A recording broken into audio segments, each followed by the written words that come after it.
All right, guys, welcome back to the Behind the Dual Disc podcast. I am your humble and gracious host, Ty Payne. Here with me is my amazing co-host Justin Morgan.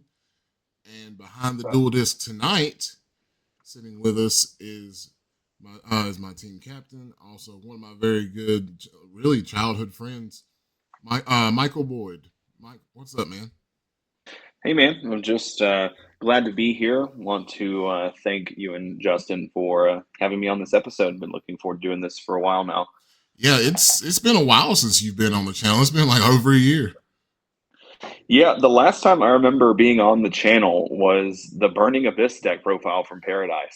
It has to have been since then, but that's like the thing I remember the most recently. Yeah, that was the last video. So that's that's insane.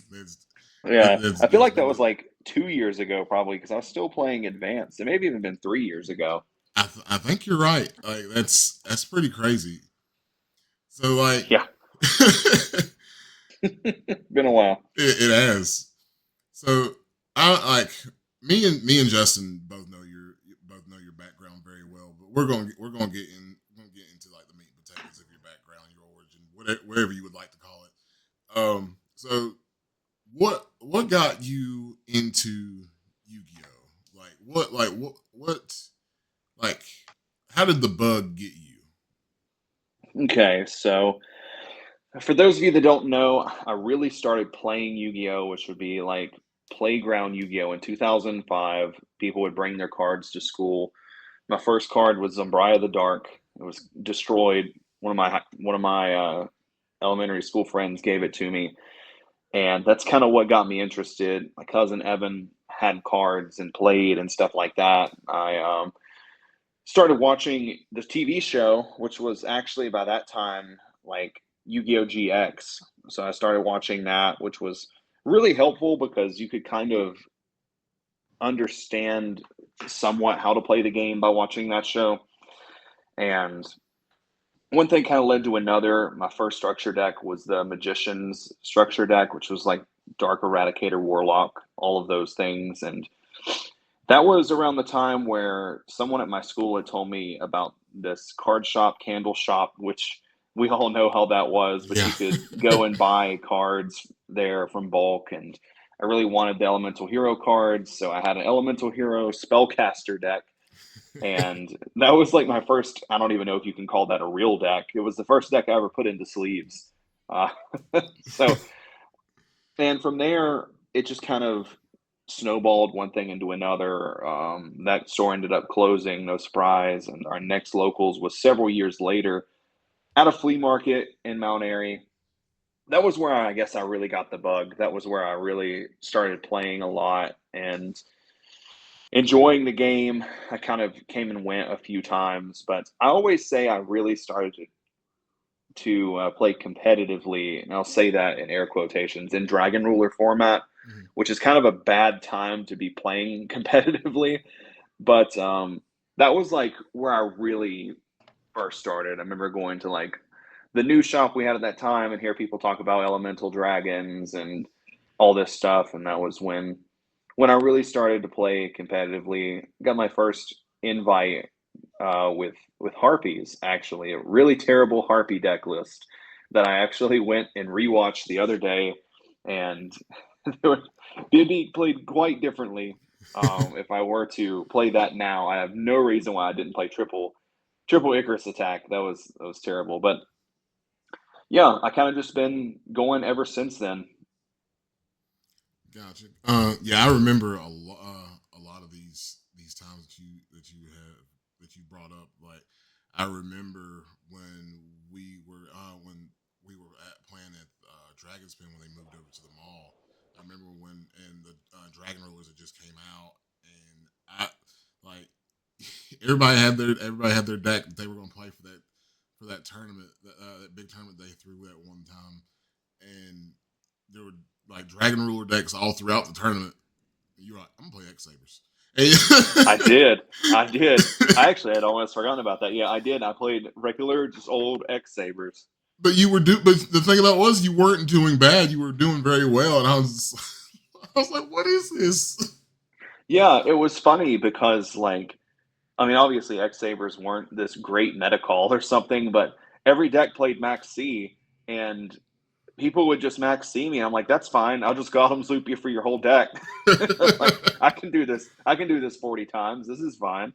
Captain America voice. I can do this all day. Yeah, yeah. Like someone did that to me. They were like, "I'll just Max C you in your combo, and you can't do anything." And I was like, "All right, bet."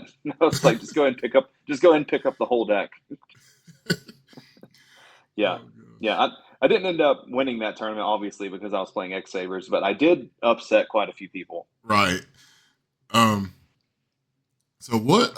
So like, what got you into I've known you from many different formats. What was it? What was it for you that was just like your final nail in the coffin with like advanced format that made you like transition to playing like older formats?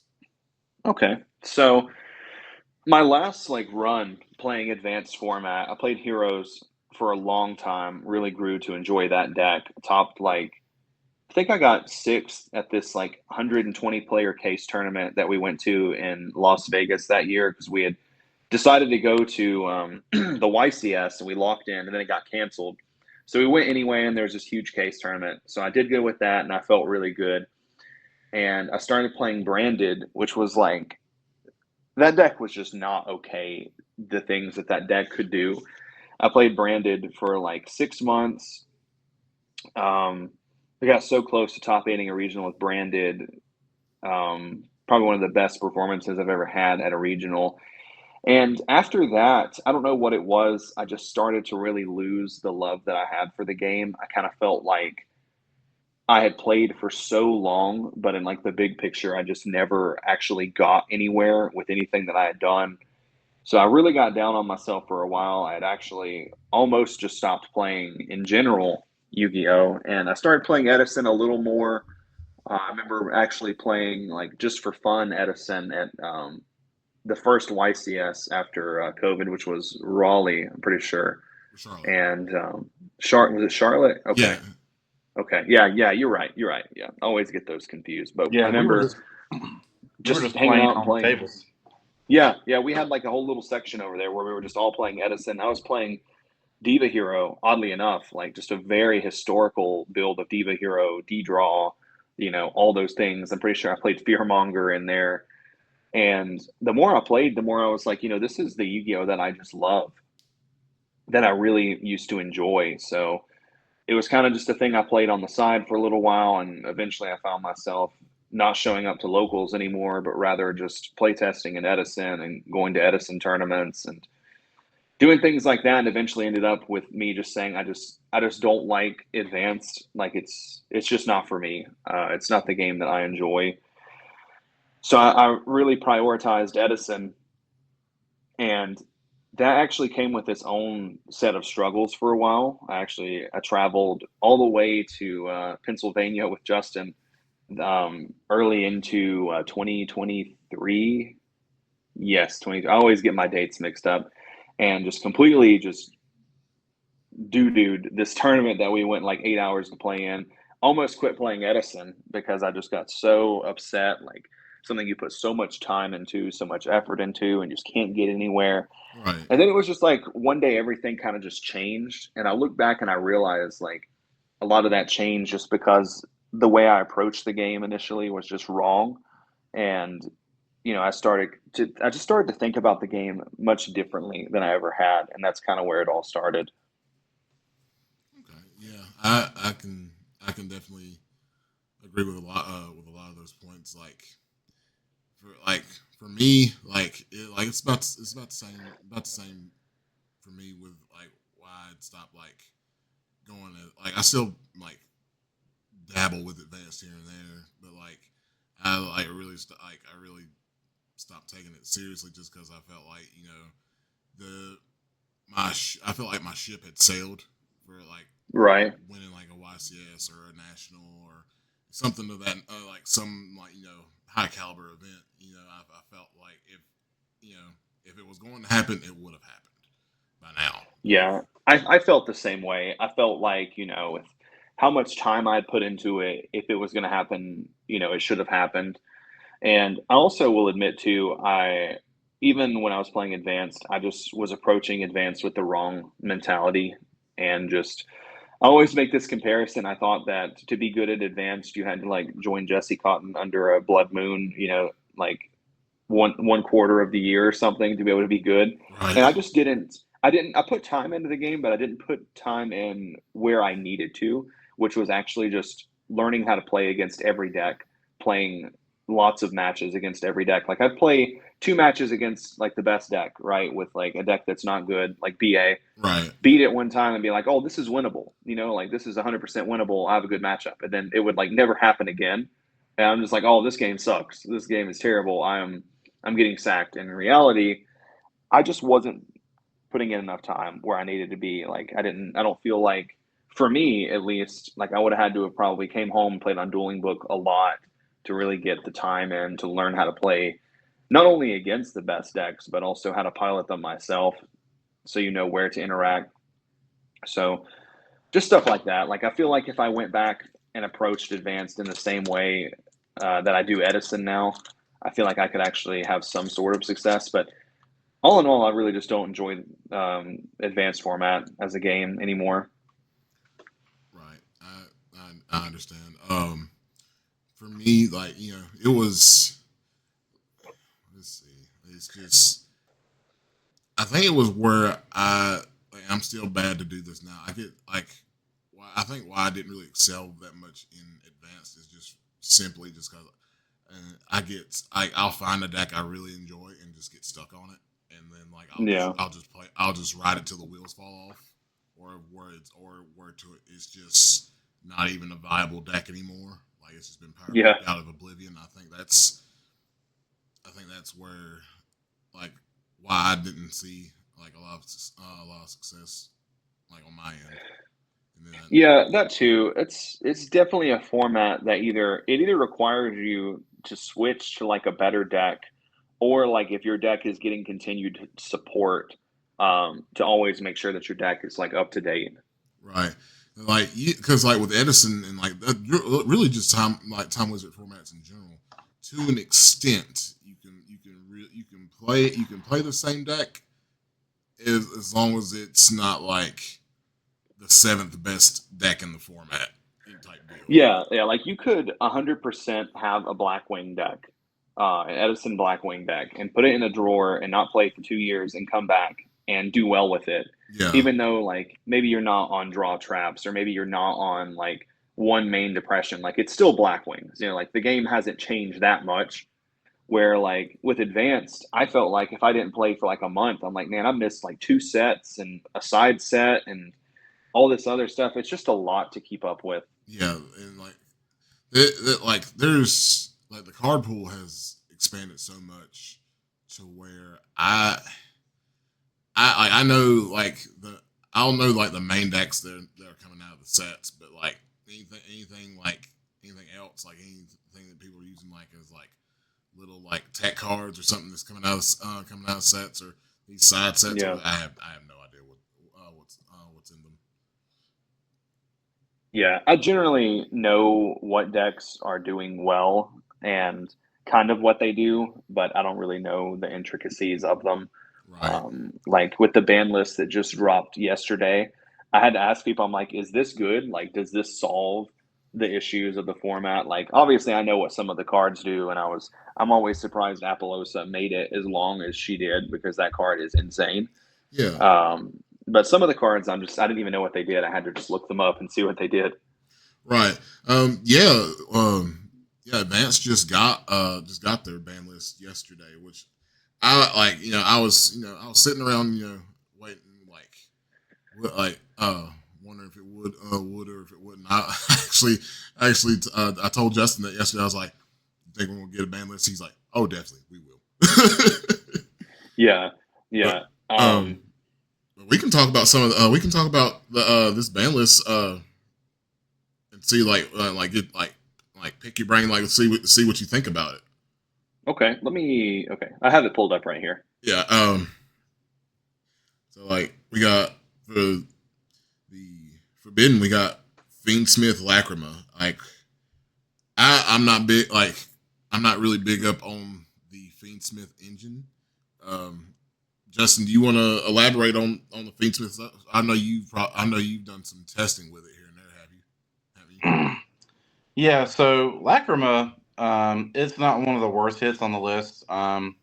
It was a bridge to get to your rank six, like Beatrice, which was also hit on the list. Mm-hmm. Um, Lacrima is really not bad. Fiendsmith is still a very playable engine without that card. Right. Um, I know a lot of people in the UBell groups and like the Fiendsmith groups were freaking out, but all the good players, a lot of them didn't even play it in the extra deck anyways. If anything, it just gives them an extra spot to put something else there. So that hit wasn't as impactful as probably Beatrice really. Right. Um, what would you say were like some of the biggest? Like, what would you say like the biggest hits on this list were? So the biggest hits. You're my advanced guy. Yeah. So you're talking about limited, or are you talking about like bands? We'll go through the bands, like the highlights of the bands, and Yeah. then highlights of the limits and So stuff like that. Beatrice was probably the best in my opinion. Um, Beatrice just enabled a lot of broken cards, access to any card in your deck at any time. Yeah. Angel of Blue Tears was a card that people would send that was very game breaking. You could just send. Sorry, I was responding to somebody. There you go. Beatrice just allowed you to go into any card in your deck. It was broken. It let you send things to the grave like I know that in the Snake Eye deck, you could send like the Volcanic Shell. Mm-hmm. Is that the one that does 500 damage? Yeah, Scatter scatter shot. shot. Scatter shot. Yeah. So Scatter Shot. Yeah. Yeah, can I add like a little bit of like an olive branch to this really quick while we're on Beatrice? Yeah. Why did Konami not learn from Evolval Chain that cards like that can't exist? That card was printed for Burning Abyss. It 100% should have just been a BA card, and the requirement to like hard make it should have been something crazy, like 4 level 6s or something. Yeah. I wasn't like when I seen that Beatrice was banned.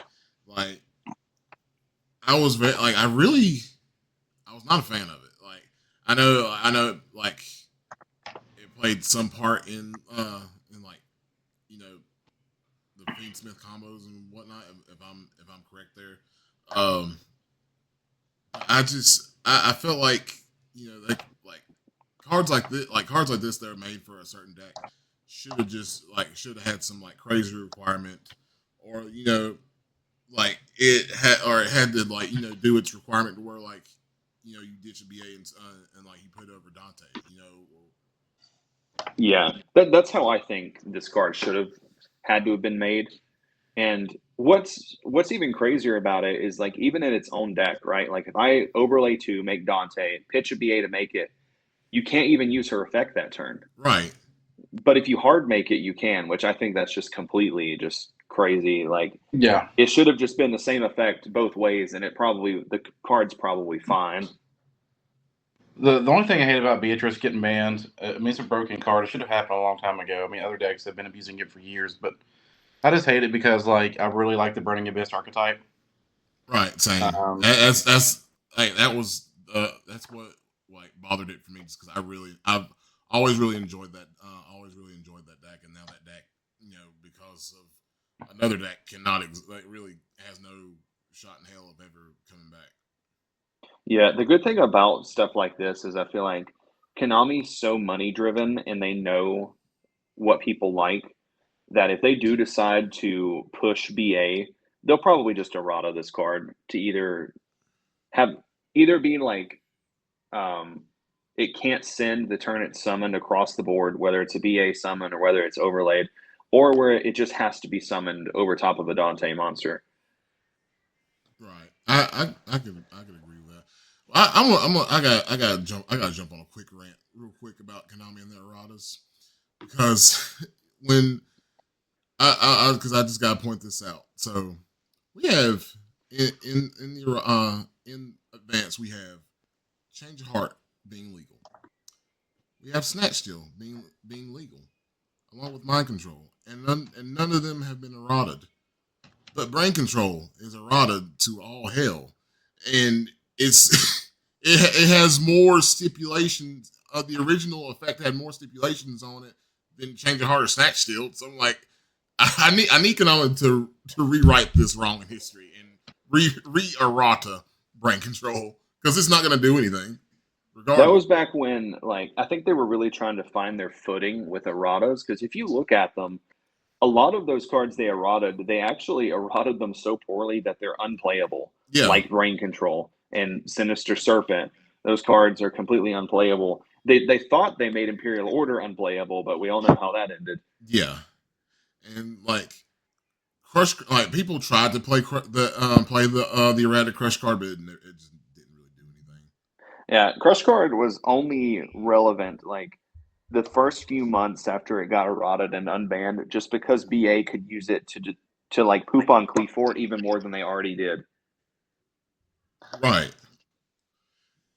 Yeah, It's, I think they've gotten a little bit better about their erratas. Like we'll get to this later, I guess, on this discussion. But they errated Performance Plush Fire to just be a hard once per turn, mhm. which is, I mean, that completely solves the problem with that card. Yeah. Like I feel like that like real like like they had to do they had to do that because I feel like this like really since they redid the master rule like where you can like where you can summon like fusion and synchros and exceeds without having to have a link arrow pointing to them like Yeah, like with pendulum still needing it. I think they're just trying to right the wrong that they did with pendulums, like where that was just a mechanic that we just never needed, like to begin with. yeah, Yeah. It just it did that mechanic did a lot of harm and a lot of confusing harm than it did good. yeah, yeah. I agree. Yeah, so like looking at the list, Appaloosa, I think that's probably the second best one on there because that was just a floodgate. Like just having Appaloosa on the board before to block Nibiru Yeah, Nibiru about to was have an a field issue. day. The thing is now I think Nibiru is going to be it's going to be the most impactful hand trap besides Dimension Shifter. Oh yeah, Um, but I think Appaloosa having those Appaloosa's not an Omni negate, but having those Appaloosa is more of a floodgate, really. But having those big negates on board just makes these decks less impactful on their end board. It makes the game a lot more interactive. I noticed that after Borload Savage Dragon and Barone got banned last list, the game was just a lot more interactive. I think now the issue lies in just the lingering floodgates like Dimension Shifter. mm-hmm. If we can fix those, I think the game would be a lot more fun. I'm having fun with it. I think it's going in a good direction, but it's like any other game. I think there's a couple of things that can be worked on. So, like, Um, you think this was a good list? Like, I've heard mixed. I I've heard I mixed feelings about the list. I've heard it's I good. give it I've heard like it's a bad. good. I give it like an 8 out of 10. Okay. Like really, I think the limited, and of course you got Hot Red Dragon King Calamity. I think that just a turn skip just needs to be banned in general. And now those decks like Centurion have to learn how to play Yu-Gi-Oh. Right. So, looking at the limited list, this is something that a lot of people, I think, the mixed reactions were involving this. Eva, I think it's good for the Drytron players. I don't think Drytron's really doing anything with Bestials in the format. Snake Eye, Ash, and Poplar. Um, I think that hitting those to one is very good. It lowers the consistency, and if they draw their Poplar, which I know you guys don't really play advanced, but Poplar is when it's added to hand, you get a special summon it, so it's a free extender. Yeah. But now hard drawing into your Poplar, you don't have an extender from that point. Right. Um, so you really don't want to see a Poplar. And then if you have the Poplar and you normal summon it, then it gets hit with Impermanent Veiler. Then you really don't have a whole lot to go from because you don't have that one in deck to search, and then have an extender from there. Um, so hitting those two consistency cards, it makes the deck more fragile to hand traps. And then of course you don't have the Appaloosa to end on too. So There's a lot more interactive gameplay, and your opponent gets to play too. So the gimmick puppet stuff, I'm pretty sure they can still do the FTK. Um, but I think that if their pieces get hit with like any kind of interaction, the FTK just ends.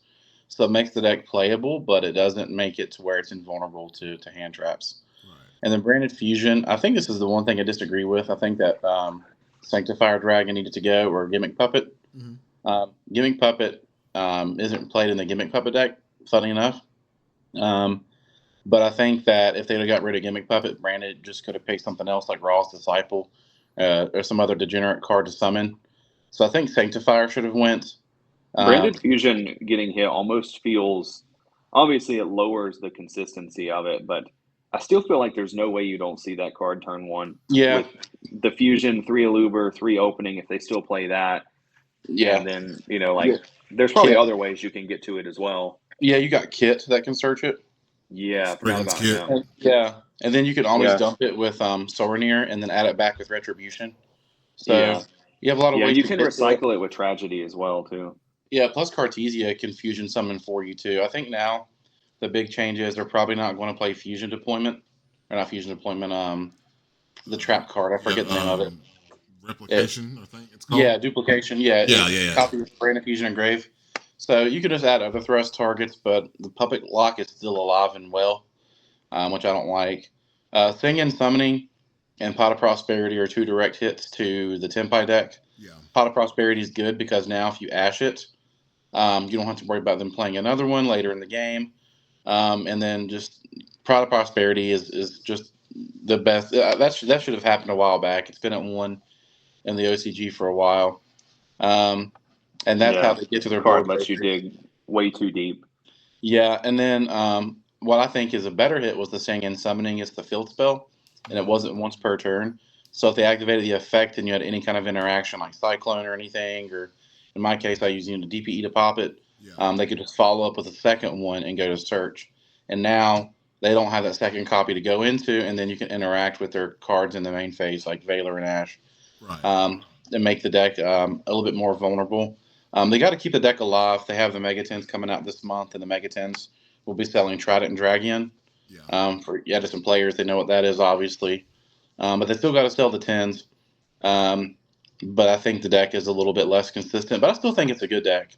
The Dragon Rulers coming back might have an impact on it. I'm not really sure. Yeah, that's been one thing I've been trying to like wrap my head around with like Yeah, bandless, like I to just see I, if the Dragon Rulers were going to like even do anything. I was watching a video earlier today where Lithium he made a Dragon Ruler deck, and it like the plays like his inboards were pretty impressive, but I mean like they just it was just so many different lines. I was just like I can't like even smack I my head think across this right now. what I like about the Dragon, I think the Dragon Rulers are just power crept. Yeah. They're good for rank 7 plays, but when you don't have Kashtira, oh gosh, what's the floodgate one called? I forget. A Rise Heart. Yeah, Yeah. Rise Art. When you don't like that, if Kashtira was full power, I think the Dragon Rulers would be like just I think be better. I don't think they add anything to the Tempai deck outside of maybe banishing one and then searching the missing Tempai piece you need, or just maybe like extending into some link plays, just having those bodies on board. But Right. I'm curious to see what Dragon Link's going to do with it too. Yeah, that was another deck I was thinking about. Like, because I have no idea what Dragon Link does anymore without Yeah, without Savage and like the other pieces that have like fallen to the wayside. Like, I have no idea what their inboard even looks like anymore. and then we have that grass looks greener, which is really cool. That's what a lot of branded players are putting in place of the brand of fusion.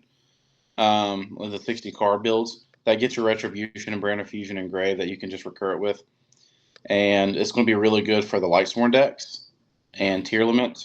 Tier limit's a little bit more playable. They don't have Beatrice, but they do have this to facilitate their fusion plays.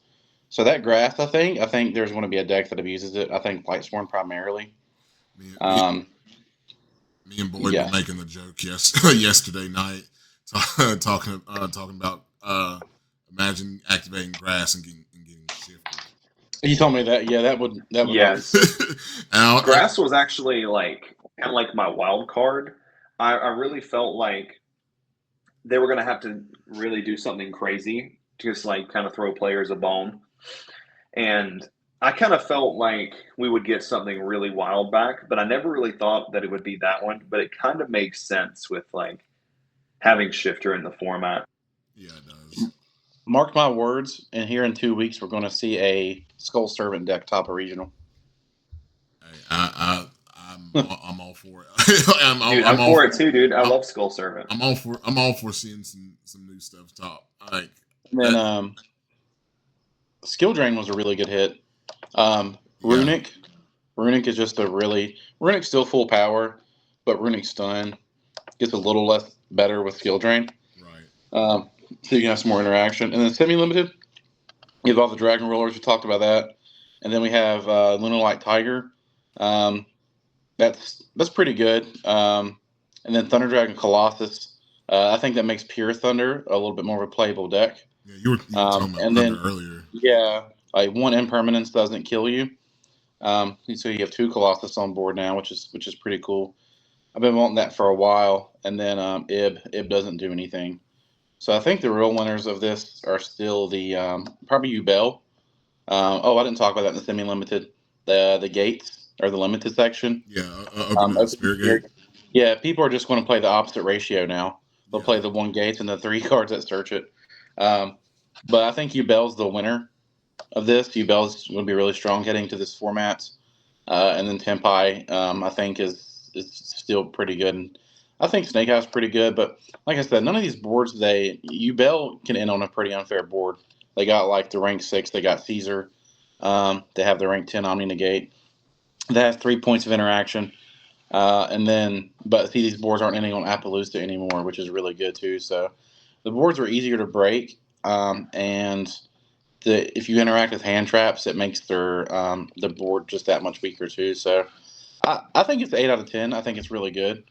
I think the next list is going to hit the Fiendsmith engine more once they sell the reprints. right. We're probably not going to get it until January, I would think. But I'm just curious as to see these decks that incorporate grass and all that stuff. I still think Branded is in a really good spot too. I think that deck's going to be like Invoked, how it lived so long. Invoked was a good deck for what 4 years. Yeah, Yeah, I think definitely. Brandon's on the same page. I think Brandon's entering his third year, so I think it's going to be like Invoked was. It's a good solid choice for the next couple of years. Yeah, I'm really curious to see like where like what like how like advance shapes up like in the like for these next couple months like how, like what's going to be topping the like these tournaments going forward. Like I'm actually really curious and excited to see what the format will look like for that. So, did y'all want to have anything else that y'all wanted to add to it about the list? So I let's see, there was something I wanted to actually mention about it here. What was Unicorn Kieran? Was that already at one? Yeah, it went to one on the last list. Okay, all right. So Kieran at three, Armageddon Knight at three, Red Rose, Plush Fire. I was actually really happy to see Plush Fire. Pepe is one of like my favorite decks. Um, Not format, but like Pendulum Sorcerer is like definitely top five favorite cards for me. So I was glad to see that get unbanned, and like Ancient Fairy should have been at three. I mean, it's they once again they errata and they actually fixed that card. Ding Long, and then Time Seal is crazy to be at three, a card that I always thought was so incredibly broken, but it's been at one for a long time, really seen no play, and I don't think it'll be any different at three. I don't think anyone's trying to play Time Seal. Nah. That card would only be an issue if there was a deck that would like hand loop you somehow and then set a trap from deck that could be activated the same turn. You mean That would be Labyrinth? like, can they hand loop you for five? No, but they can rip a card out of your hand, Yeah. and then they can set Deck Devi and Mm, or Eradicator. So what they'll do is like they'll set Eradicator, they'll call, and then they'll stop you from drawing a card, so you don't have any follow up or anything. mm. Okay. Could be So interesting. And then transaction rollback, you pay half your life and copy a trap engrave. So that worries me too. It was played at 1, but now having it at 3, I do think Labyrinth will probably be the deck to abuse it. Did they actually play one time seal? No, but the fact they play 3 and Yeah. just then they can like focus on setting with like they can set up their like Eradicator play and then they'll just have a time seal backing it up and then they have a hand rip too. So you don't even. Yeah, that deck's really bad because like especially against heroes, they can set like dimensional or they can set E-barrier turn 1. Mm-hmm. Yeah. So like they can set any floodgate turn 1 and you just don't get a play, and it's a pretty consistent deck. So I see. I do think that card will be abused. I hope not, but I do think someone out there is going to do it. Yeah, also want to. I'm sorry, Ty. Go ahead. Oh, you're fine. I was just gonna iterate. I hate playing against Labyrinth. That's all I was gonna say. I wanted to make one condescending remark just because so many years of people telling me I was crazy. Colossus and Kieran are still out here ruining Yu-Gi-Oh formats because people were so obsessed with saying those cards would ruin Yu-Gi-Oh, and they've done nothing. They've actually done nothing.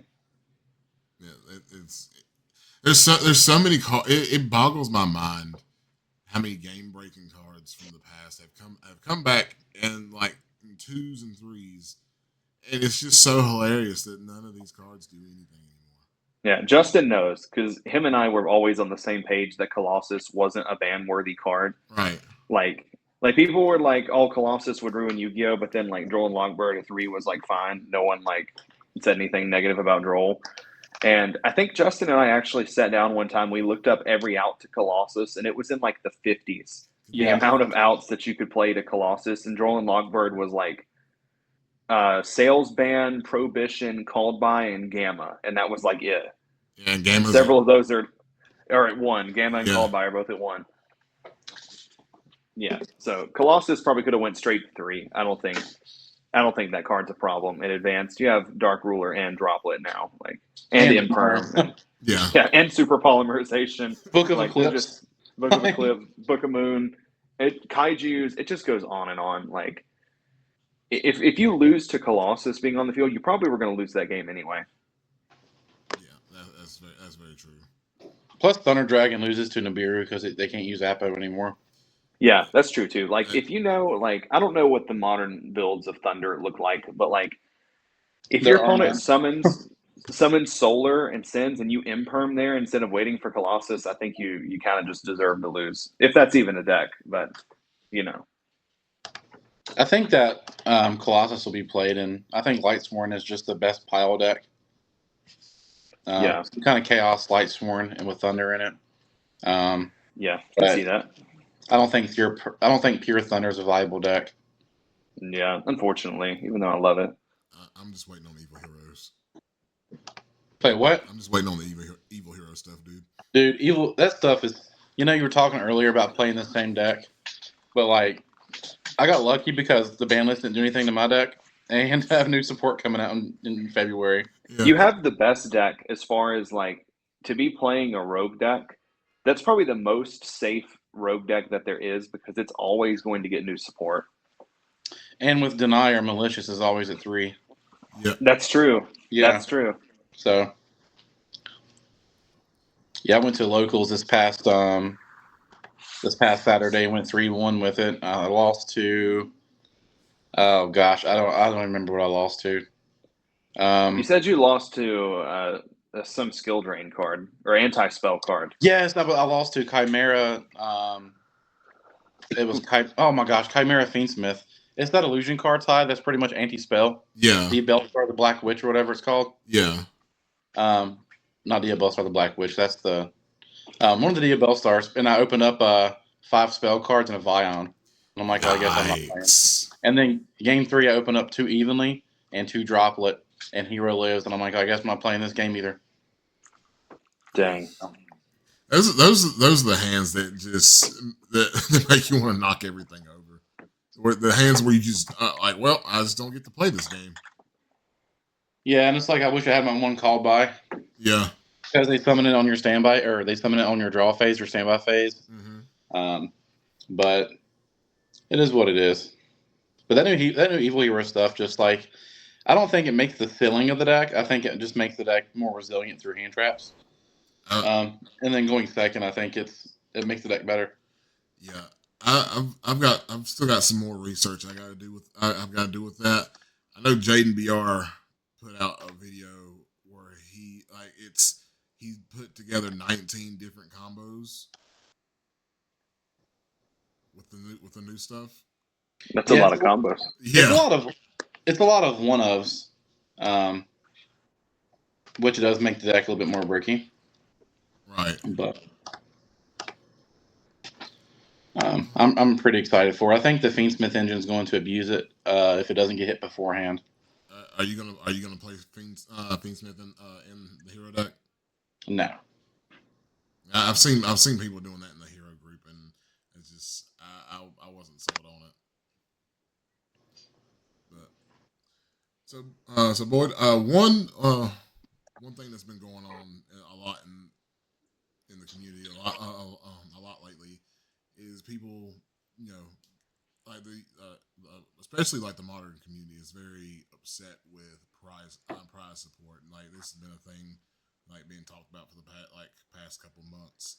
Like, what's your opinion? What's your thoughts on like how like Konami's doing their prizing for these YCSs and other events, and like how it like people compare like our prizing to Lorcana, Pokemon, One Piece, stuff like that. What do you think about So when you look at the players that travel to these events, like they're very consistent players. They go to every event. It's hotel cost, plane cost, food, everything that goes into the weekend there. I think that Konami owes their top players more than just a Switch, some packs, and a vanilla prize card. that?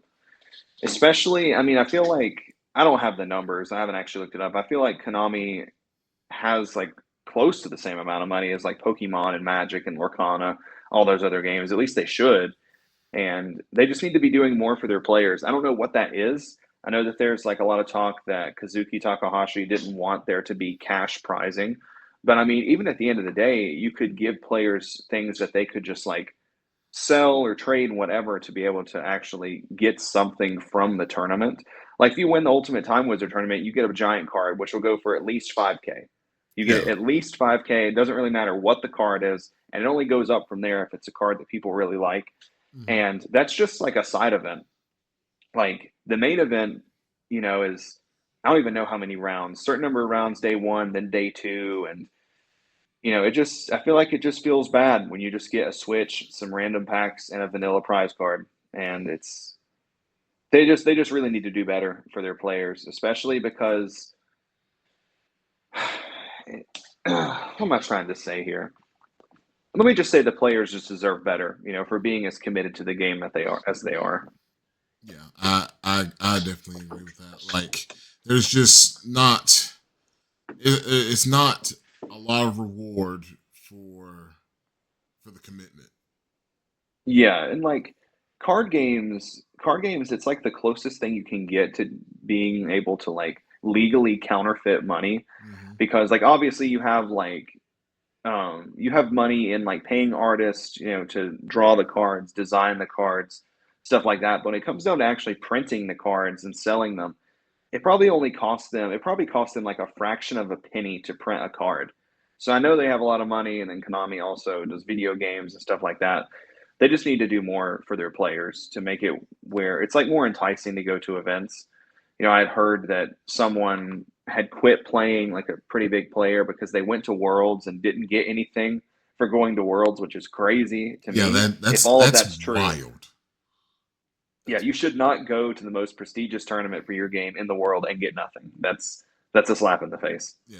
It really is like I know if I was in that person's shoes, if I had made top eight of worlds and left with nothing, like yeah, I'm not the happiest camper after that. Like Yeah, I don't know if it's because Konami knows that a lot of the hype from players doing well is just like the clout that you get, like, oh, I got, top 32 at this regional, or I'm sorry, at this YCS, and I got top 32 at the last one. But I feel like that only carries you so far.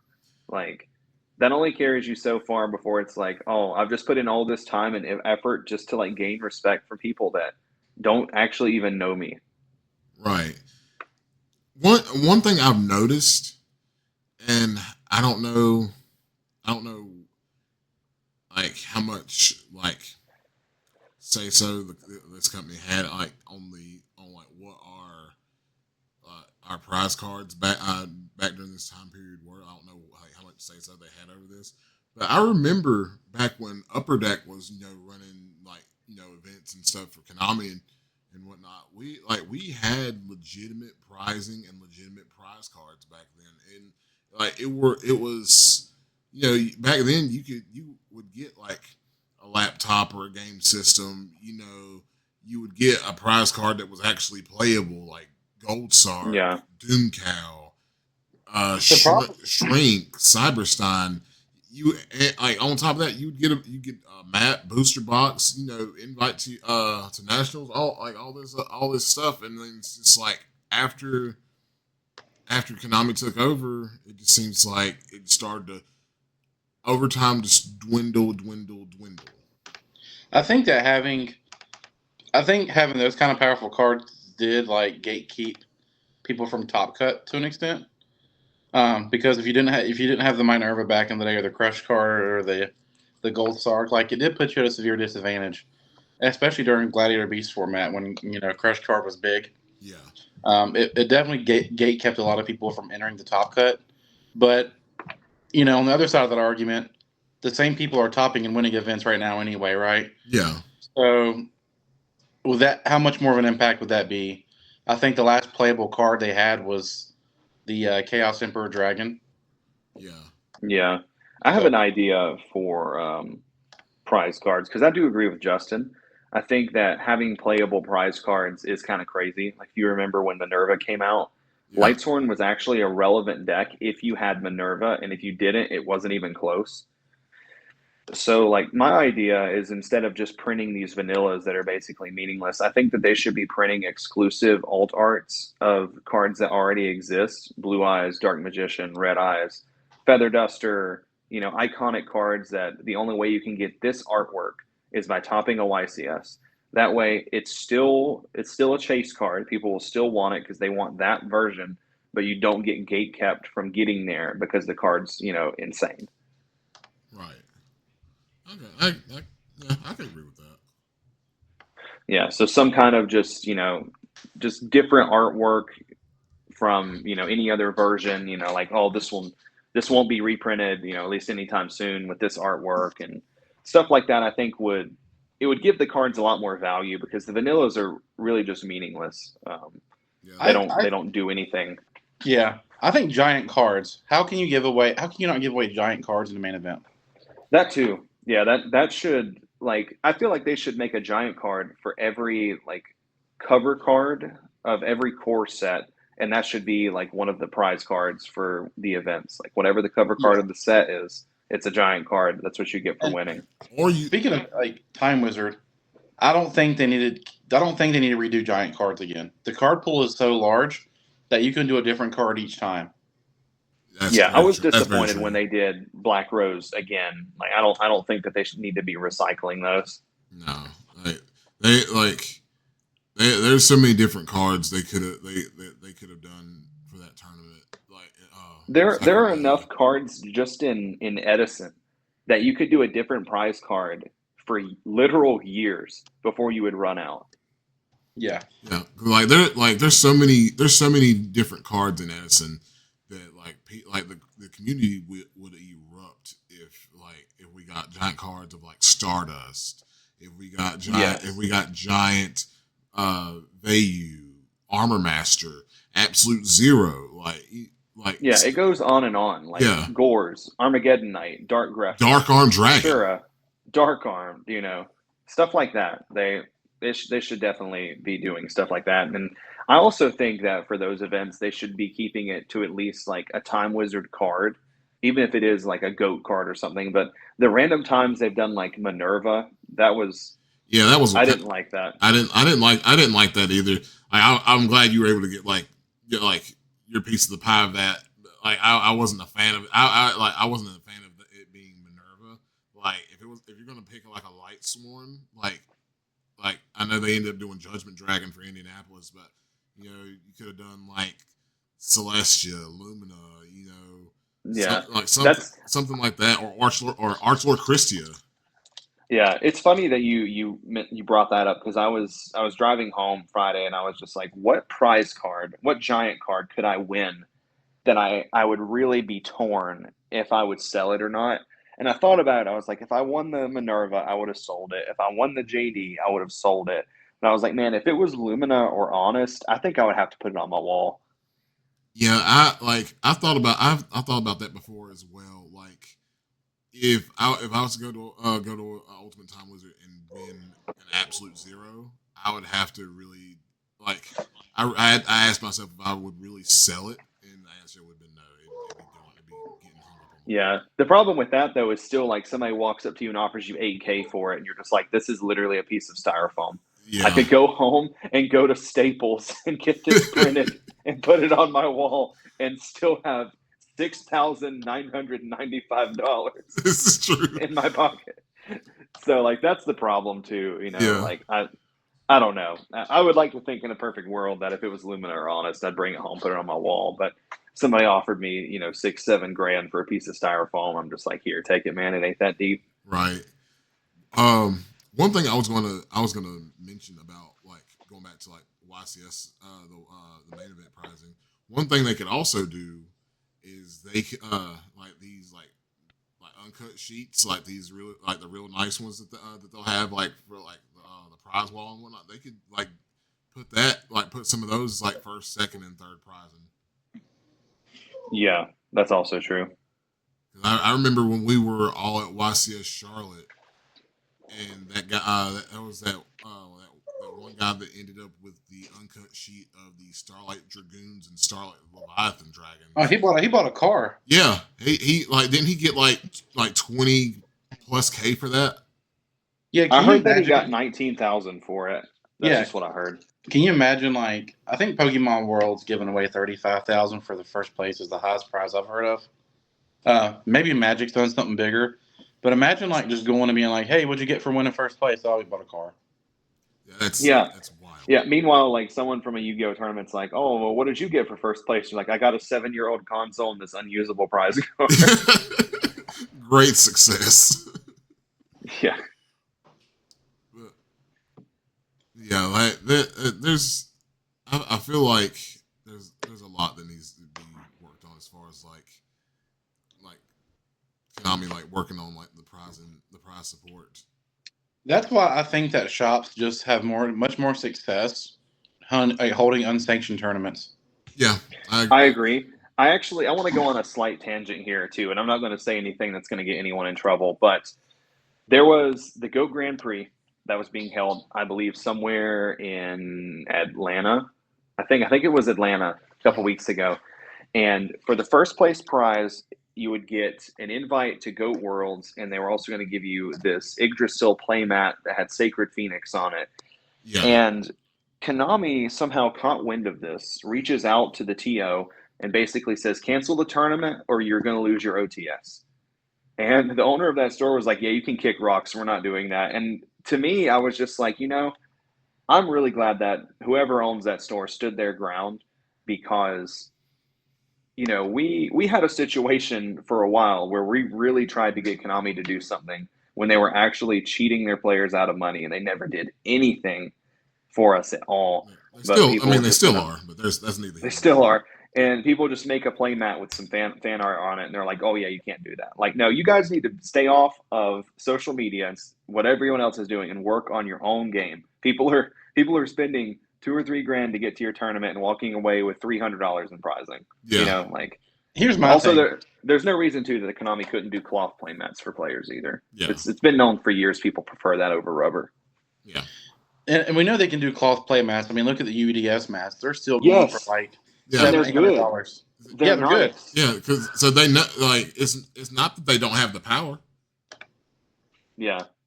That just don't want to do it. Probably Yeah, because they probably cost more, but I can't imagine they cost like that much more. You know what I'm saying? yeah. it can't be that much of a loss if it even is to make cloth mats. It just I can't see a world where that's a big hindrance for them. Yeah, yeah. And Two, like especially if your store is primarily like a Time Wizard store, like that's the main point of like your community. mhm, Being an OTS doesn't really help you that much anyway. It just kind of like what Justin said, it kind of just gatekeeps you away from doing what the community wants, which is like good pricing, like BBG. You can go to BBG and they hold cash tournaments and you can walk away with your $300. yeah, like and this is one thing I wanted to touch on. I don't mean to cut you off, but No, you're good. when we went to that 1K the weekend of nationals, and there's like the mats that they get for top eight are no different than the mats that you could get from an 8-man pod, just doing like a regular schmegler like Time Wizard tournament. Like Yeah. that's one thing I think needs to change, because if you don't make like first, second, or third, you got a $55 mat minimum, and Yeah. like people were able to go to that 1K, and we made more than that. Like that's wild. Yeah. I think that like one of two things needs to happen. Either they need to make those tournaments scale the way that they should, Hmm. all the way to top 16 or 32 or 64, which I mean, they'll never get that big, but at least the top 16, if the threshold is met, or the top eight's pricing needs to be different from the pods. It does feel bad when you walk away with the same rubber mat as you could go play for 3 rounds.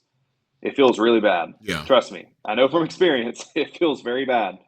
And like it's something as simple as putting Ultimate Time Wizard top eight duelist or something at the bottom, where yeah, it's just a little different.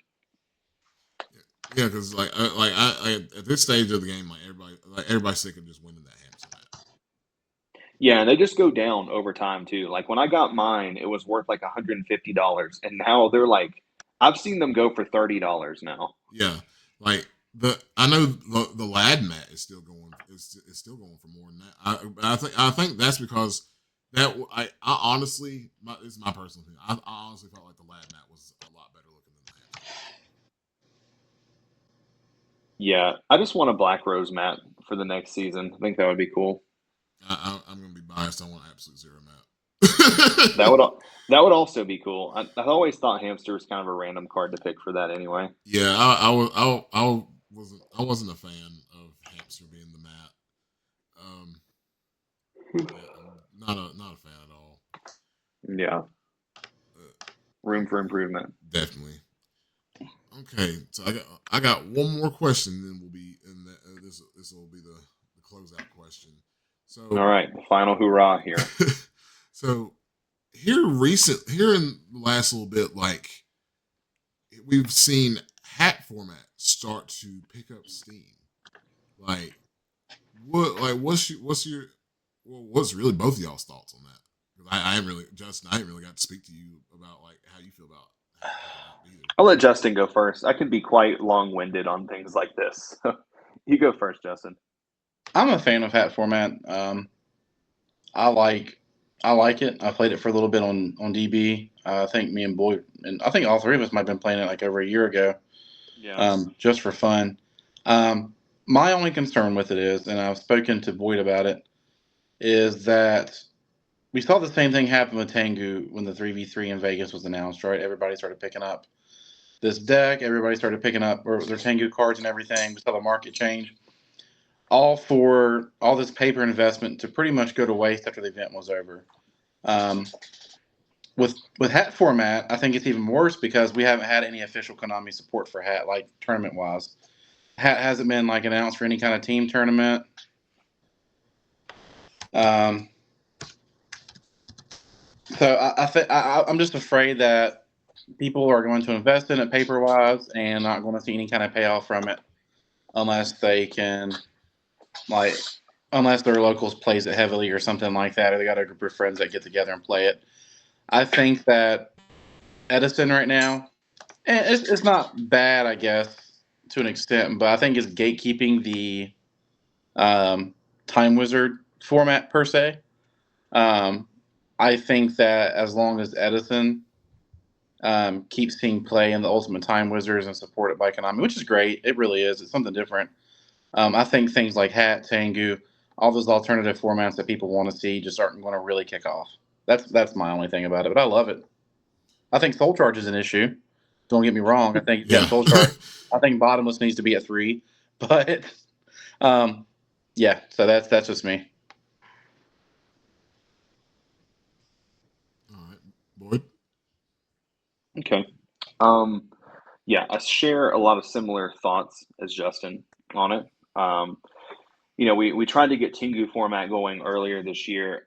I'm not the biggest fan of Tengu. I think for me, it feels a lot like Edison, which is why I don't really like it that much. I was pretty toxic. I just played Gravekeepers. I don't think that it's a bad format at all. I think that hat format being so different is probably what's drawn a lot of people towards it. Like there aren't really any old decks that can be played in hat. Like sometimes you see people play this Gravekeeper artifact deck, but for the most part, it's like a lot of decks are very different. A lot of the cards that people didn't like Future Fusion and Trap Dust Shoot, aren't around anymore. But I mean, those end up getting replaced by problem cards like Soul Charge anyway, which we just talked about. But we don't have any official Konami support for it yet. Like Justin said, it kind of seems like it just came out of the blue. I always felt like hat format would probably be the next big Time Wizard format, but I don't know. We'll have to see where it goes. I do enjoy the format. I like it a lot. I don't like it as much as Edison, and I just really really enjoy Edison. But I do think that it's a good format. There are a lot of good decks that you can play. And Justin and I actually talked about this a few weeks ago with the Ultimate Time Wizard stuff, that they should start doing like an alternate format for Ultimate Time Wizard. Maybe they just start it on a small scale, whether it's Tengu or Hat or Meadowlands or whatever.